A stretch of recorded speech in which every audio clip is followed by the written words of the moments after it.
We are going to be talking about nurturing our souls rather than surface level management, which I can't wait to talk about. And we've also got an interview regarding glaucoma. Should you be at risk and want to know more about that, that's going to be coming up before the end of the show. We are talking, and we've just been talking about behavior change and kind of sorting out those surface level symptoms that we find. And we started talking about diagnosing why we feel those symptoms in the first place. And I was just saying off air, Olivia Dean, nice to each other, tongue in cheek, where I said, gosh, if we were all nicer to each other in school, maybe we wouldn't have a show, because we wouldn't have things to discuss, because we wouldn't have these events growing up where we think, oh, well, I can't be like that because I remember when I did that once and that person responded in that way. Therefore, I cannot do that anymore. Which is quite the spiral, Hayley. Yeah, it really is. It can change the rest of your life, right? We talked about behaviors. That can change how you behave. It can change how you come across, how you are in your personality. Behaviors like that, where somebody has reacted in a negative way to you, it can make you feel like you should be a particular way, when actually you lose yourself by being what you think other people want you to be. And then we end up doing this performative dance through life that isn't actually us. And therefore, we never actually get to really feel euphoric of this life that we've been granted. Yeah. And I think you get to a point where when you do realize it, there's a level of regret that you've allowed something or someone. And I don't mean this to sound, I'm going to say so insignificant. I understand that there's a massive emotional hit with something like that. But the situation itself may not have been as significant if somebody had helped you through that emotional trauma or the issue, whatever the issue was and how it affected you at the time.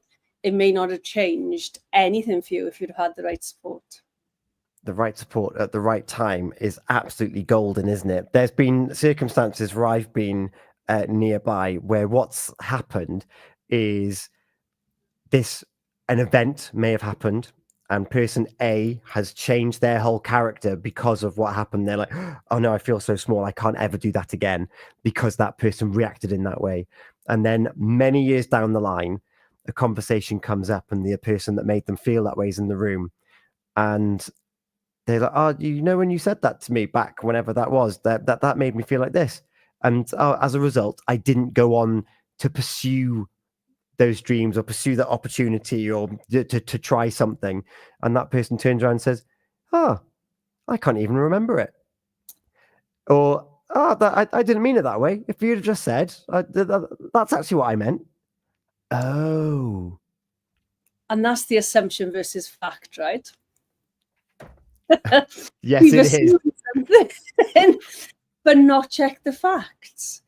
And I've taken clients through like historical events and we've scrubbed out the assumptions and just laid out the facts. It's such a fascinating thing to do, because when you start to realize that maybe 90% of that situation was assumption and 10% of the facts would make you understand it completely differently, it is quite the process to go through.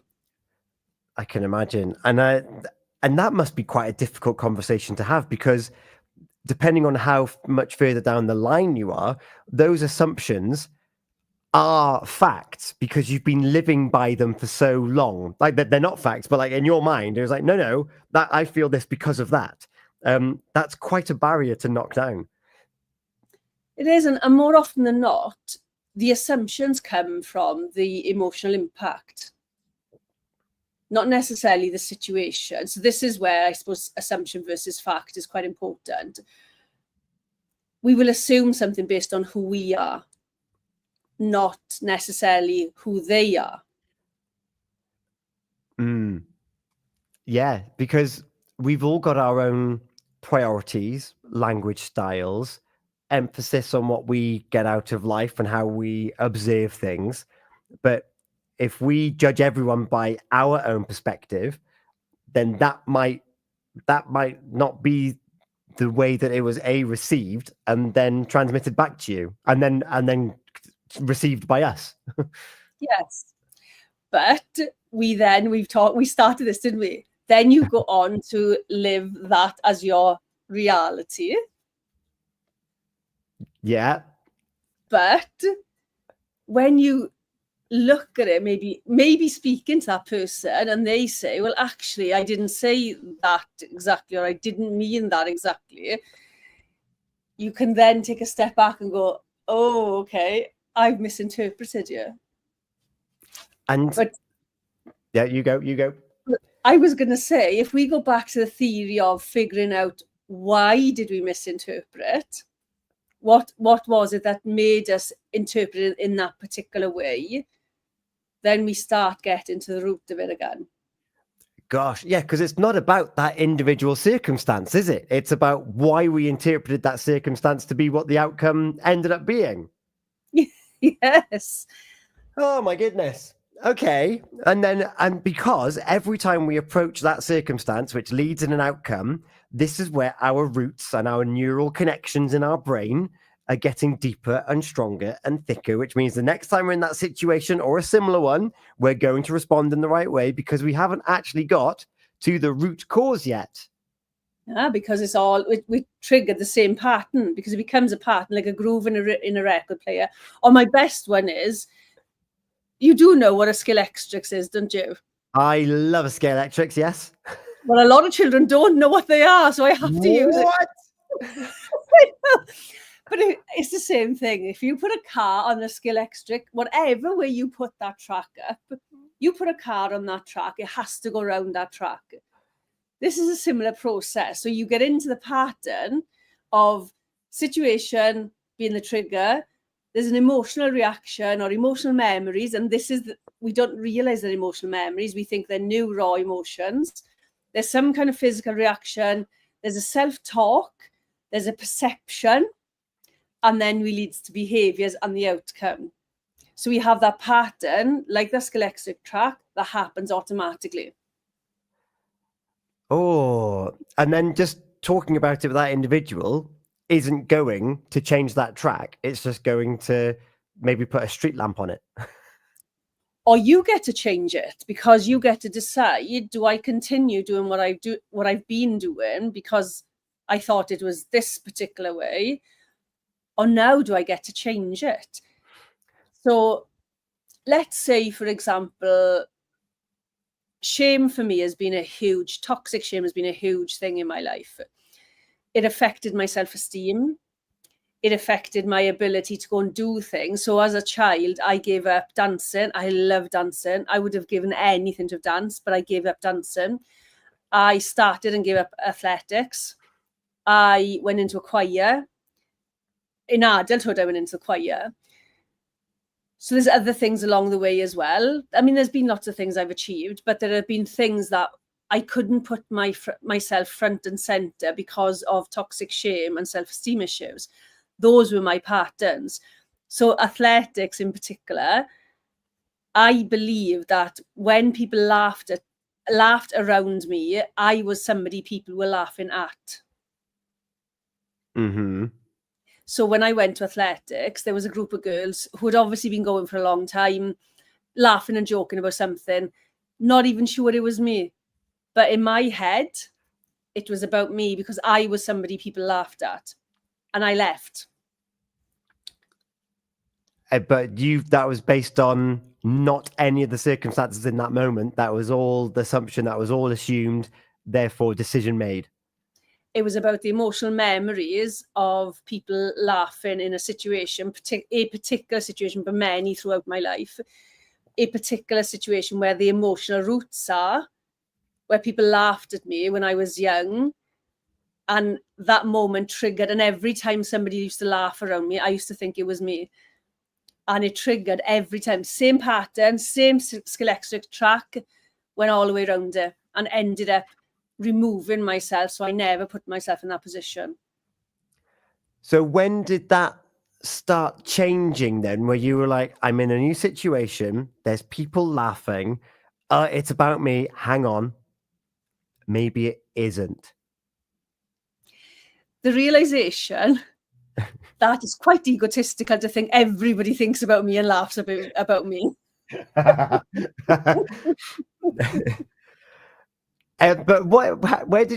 how did you get to that point where you're like, "Oh, everyone's talking about it?" Because we are the main character in our own life. We are all the Truman Show. Everything is around us because we are the person that we see the life through our lens only. So how did you manage to get out of that and think, oh, actually, it's not all about me? I had to go back and recognize all my patterns from a lifetime. I've gone back through a life reflections and understood my patterns of behavior. So my biggest pattern was low self-esteem. My emotional patterns were shame and guilt. They were my biggest ones. There was other ones aside from them, but they were my biggest patterns, and they were repeated throughout a number of different scenarios in my life. And I could see that those patterns partly were perpetuated by me. Once they'd started, it just, every time they were triggered, that pattern went off. So that skill electric, that car went round the track every time. And once I realized that, I was able to unpick from the emotional root out. And it was the emotional root work that we very rarely do, which often leads to the health implications. And then give me a bit of a time frame then between the circumstances which led to that emotional pattern. So the being laughed at and the shame and the guilt, the being aware that they're laughing to me, I need to withdraw.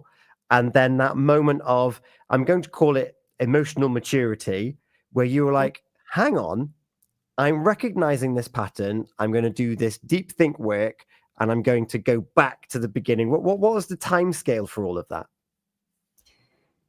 The first time somebody laughed at me, I was 8.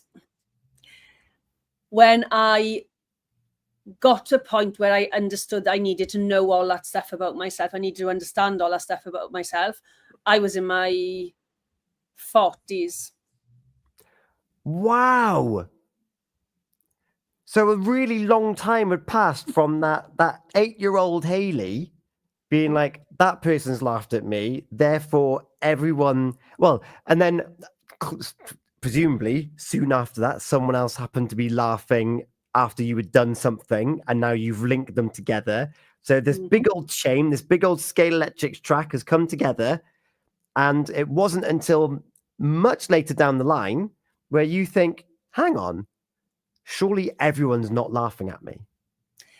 And it was a massive realization. And I was in a choir, and I gave up the choir, as I said, in my adulthood, because I couldn't put myself in a position where somebody might laugh at me because I make a mistake.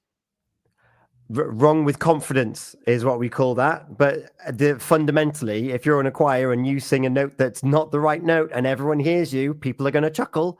And if you've got that 8-year-old Hayley inside you thinking, oh my God, they're laughing at me, not with me, it's not worth the risk. Absolutely not. And a lot of my behaviors, how I've been in relationships or friendships or friendship groups and circles, and even now there's still sort of remnants of that, but I'm very aware of it now, and I'm able to deal with that. So I'm not egotistical now. I don't sort of think everything's about me. But it's been a really fascinating journey, because we don't really explore why we do what we do. We just do it because we've done it for such a long time. Yeah. And then even when we do become aware of it, the mind thinks faster than we can filter. So we then have to actively filter out these things to kind of protect us and keep us into human mode. So even though you might have done the deep think work, your first reaction, that visceral thing that our body does to keep us safe, might still think, 8-year-old Helen screaming inside here, remove yourself now. It's like, hang on, logic needs to play a part in this. Yes. And it can depend on how deep the trigger is, what mood I'm in, where I'm at with stress levels. So there's lots of things that will sort of contribute to whether I'm triggered or not. But this is the thing, because we don't do that work, we've said a couple of times now about getting to the root of the things, even with the problem in the radio station or in a job or in a business, or if we don't get to the root, that problem persists. Mm-hmm. Like we just said there, it goes on and on and on until you tackle the symptoms and the problem. But part of sort of the emotional side I didn't understand and didn't know about was how unwell you can be when you are ignoring the emotional roots. Yeah, because that's the key thing, isn't it? The more that we solidify the scale electrics track, the more that we solidify these patterns, you then get health implications, which are the obvious ones, are kind of the mental well-being elements of it. But also, as the research shows, with stress and with loneliness and with isolation, there's a real physical impact to solidifying these roots too. Absolutely. There's a book called The Body Keeps the Score. I can't remember. It's a really good book. It really drills down on how your body keeps everything, all the emotional impact you go through, your body holds on to that and it plays out in your body. So whether that's things like IBS, PTSD, mental health issues, but physically your back, you can have backache, you can have joint aching, you can have all sorts of injuries through sports, because your body is holding on to all that trauma and all those emotional impacts. Gosh. And you were between 8 and in your 40s that you had been carrying that's just one example. Our lives are a wonderful, complex myriad of holding on to certain memories that may impact us in certain ways. Without the necessary filter for this and finding out, why do I react in this way? Then where, as you say, that body is holding all of that. That's heavy. It is. And if I was to ask you, I work with emotional vessel. I think I've said this to you before. So if you imagine your emotional vessel, everything that you've been through that you don't express, you put into your emotional vessel. If I was to ask you, in terms of a vehicle, so whether it's a bike, a motorbike, a mini, a car, a minibus, a bus, a lorry, we've had train, aeroplane, double-decker buses. How big do you think your emotional vessel is that you're carrying around with you every single day? And it's a question. There's a reason that I drive an estate car. All that baggage in there. Yeah, squeeze it all in, maximum capacity vehicle. Yeah, when you put it that way, though, and then, because this isn't something that's kind of resolved very quickly because of this unpicking. Like, you've just gone back to 8 years old. If I think back to who I was when I was 8 years old, and I think about my little primary school, which was great, wonderful memories. But there's other things that happen outside of school that may impact you. And then you're thinking, well, that's my fault because we're young and didn't want to go to that particular school or something. And it's like, right, so I was responsible for a decision which may have led on to other things, when actually it's got nothing to do with us. But then you hold on to that. And then, 5 years later, you go to secondary school. And all of a sudden, your friendship group starts scattering. And it's like, well, what did I do about this? And the answer is maybe nothing. Yeah. And then you move through life, and there might be particular junctions at every 2 to 3 years, maybe even more recent, depending on your circumstances, or more frequent, depending on your circumstances. And particularly in those formative years, where the body's doing its own thing anyway, with hormones and whatnot and growing up, that's going to be really difficult, particularly at that age, to resolve anything about it. And from my personal experience, it was actually moving away from all of that where I started unpicking, well, why am I perceived as that within this circle? But it took me to completely remove myself away from that situation to be like, actually, this is more of who I am. So I'm going to kind of thrive in this space. But it took literally physically moving away from where I was to start actually thinking, well, why do people think that I'm like that? And it's a powerful question, isn't it? I often stay away from why questions, but I think using the right context, why is a really powerful question in order to get answers. But we've got to be ready to know the answers or to seek the answers, because sometimes we're not going to like what we find, because that happens too. Yeah. Not necessarily that it has to define the rest of our life, but for me now, what I've learned is whatever I find out about myself, whether I like it or not, I have a choice. If I don't find out about it, I have no choice whatsoever. Yeah, there's a thing that I used to do with the ACT sessions that I used to do. So acceptance and commitment therapy, and there's a section on there about we are free to choose and do whatever we want. However, we still need to be accountable for what we for the out. Like, we still need to be accountable for ourselves. We need to be aware that some of the outcomes are out of our control. And if you do that, looking back, and you think, well, why are they doing that?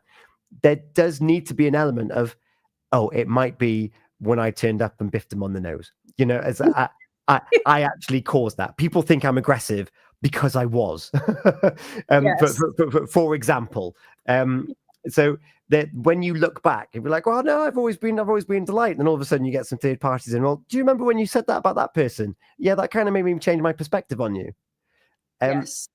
And that is an uncomfortable place to be, which is why it's really important to have this supportive environment, whether it's with the one-to-one coaching, whatever it might be, to have that as a safe space to be like, oh gosh, I hadn't even considered it, that my actions were having that impact on other people. And I was just feeling sorry for myself because other people responded to what I did. But that's a powerful place to be also. It feels vulnerable, doesn't it, to be in that position, to realize that maybe I did do something or say something. But you get to decide whether you do that again. If once you realize that, you get to decide, is that who I am? Is that who I want to be? Do I continue with that behavior? If you decide not to find out about it because you don't want to be accountable, you don't want to hear it about yourself, you don't give yourself any opportunities to change. And it means that you could potentially be carrying the stuff in your car, in your jumbo jet for longer, because if you don't decide to make a change, you don't know what to hang back up in the cupboard, kind of thing. Exactly. And you don't know what you want to deal with. And you can, and I see this with people I work with, you can forever be impacted throughout your life if you hold on to those things. Whereas sometimes being able to face them is tough. Being able to release the emotional impact, that can be a challenge, because we don't do that. We're not a society that likes to talk about emotions. But it gives you such a powerful place of change. You don't have to change anything if you don't want to.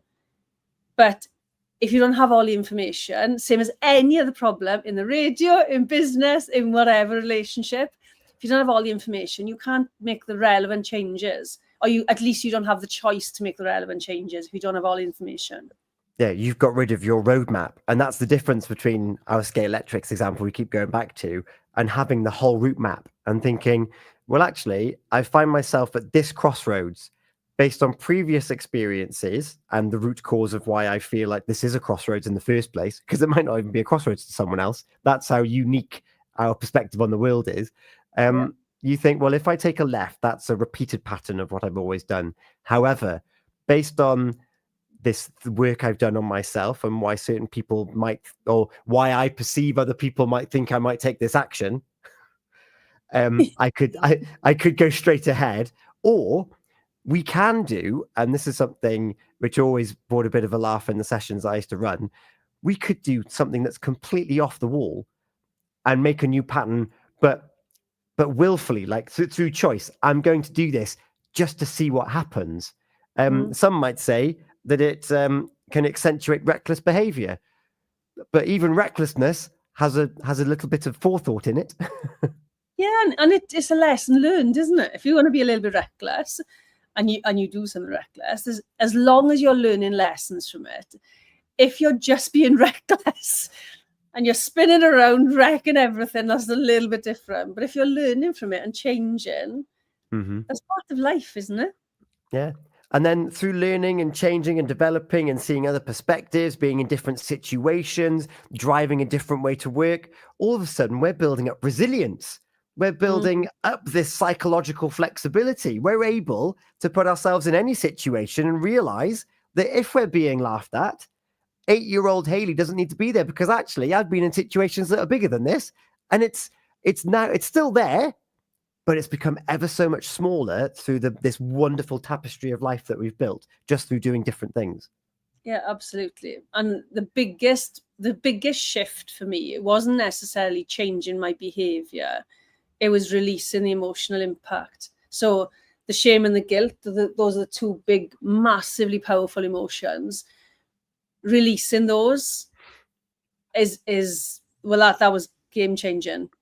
And there's lots of other emotions, don't forget. We're on a daily basis, we're feeling stressed, we're feeling overwhelmed, we're feeling numb, we're feeling angry, frustrated, disappointed, all those different emotions that we're dealing with on a day-to-day basis.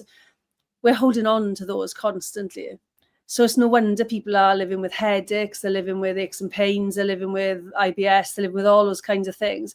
Their emotional life is a reflection of their physical life, and vice versa.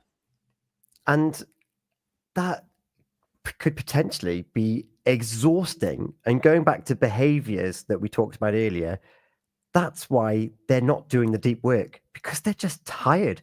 It's like, I need to go to the doctor who can give me something and I can forget about the symptom, because the symptom is what I'm carrying at the moment. Yes, absolutely. And, there's always a place for everything. Every kind of support model, and medical model, the therapeutic model, charity model, whatever you want to go down, there's always a place for those things. But I think it always starts with you. It has to start with you. If change happens with anything, whether it's behavior, whether it's emotional, whether it's job, whether it's relationship, it has to start with you. And we can do that either through hard knocks and going, I need to get this off my chest, Hayley, this is what I'm feeling. Or because even though I know that how you felt stopped you from completing these things, but you started things, which is great. I moved away. I started doing new things. My life was on a completely different trajectory to what I thought my little preteen self was living on, because I put myself in different situations. And this kind of brings us into the third part of our conversation, which was looking at nurturing your soul rather than the surface level management. Give us an overview of what you mean by that, Hayley, and then we'll take a moment, because it's not long gone 10 o'clock, and we'll come back before our glaucoma interview later on to round this off as to how we can help nurture our soul, and presumably no matter where we are on that journey. Yes, I think for me, how I understand nurturing your soul, what we've got in society now is go and read a book, go and have a bath, go and do some sound bath. There's lots of amazing things out there, but I don't know if they always reach the soul. And I think we do a lot of releasing whatever we're dealing with at the minute in crisis mode, release it for now, doing yoga, all those things that are good for us. But we're very, very quickly finding ourselves back in that pattern of needing to do something again to cope with whatever the symptoms are. So we're going to be talking about how do we get deeper, and how do we actually reach the soul, and how do we feed that and nurture that? I am very excited for this section of what we're going to be talking about. If you've got any thoughts on this, maybe you found the thing that makes your soul sing and makes you relax and release some of that baggage that you've got on your vest or in your jumbo jet or in your estate car, then we'd love to hear about it. You can WhatsApp 01437 764455. You can use the PWR app. Or if you want something a bit more confidential, just say, don't want my name mentioned, or you can email studio@puristradio.com. And if you want us to have a look at your circumstances in general, we would love to be really topical to what you want us to talk about next month, which we'll give you the date of before we finish. In the meantime, though, the radio's done that thing where it picks some really relevant songs. We had Nice to Each Other from Olivia Dean, and now we've got Gloria Gaynor with I Will Survive. Perfect. I didn't pick that myself, but we were, and not only survive, we're going to thrive because we're going to nurture our souls. Don't go anywhere. We'll be right back here on DAB, smart speaker, and on the PWR app, and on all of our social media. If you've got any comments, please do let us know as we approach 10 minutes past 10. This is Pure West Radio.